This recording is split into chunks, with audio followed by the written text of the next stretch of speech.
series between the Toronto Raptors and the Miami Heat is now even at 2 games apiece after the Raps dropped Game 4.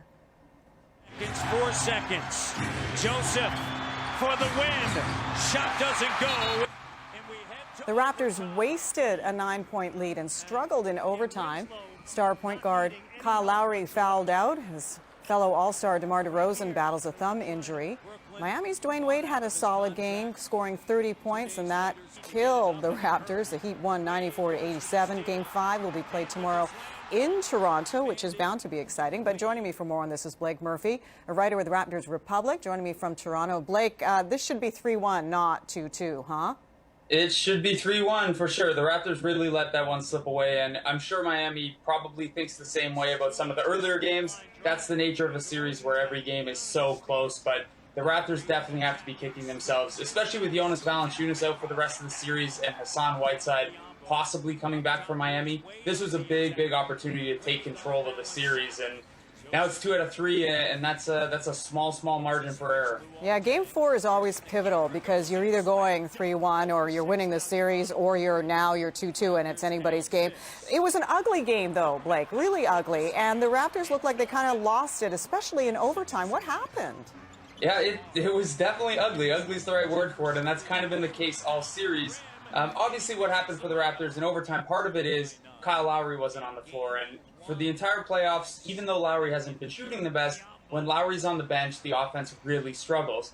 It hurts additional when DeMar DeRozan is also really struggling. DeRozan, he is who he is, and he's going to have good games and he's going to have bad games. But last night was one of the worst offensive performances he's turned in what's been a pretty tough playoffs for him. And Dwayne Casey faced a tough decision. He sat DeRozan for the last 3 minutes of the third quarter in his normal spot, decided to roll with him on the bench for most of the fourth quarter. But then when Lowry went out, Casey had to decide, roll Corey Joseph alone or have DeRozan out there. And he went with DeRozan, and, he didn't get any hotter. It's really tough when Lowry's not out there.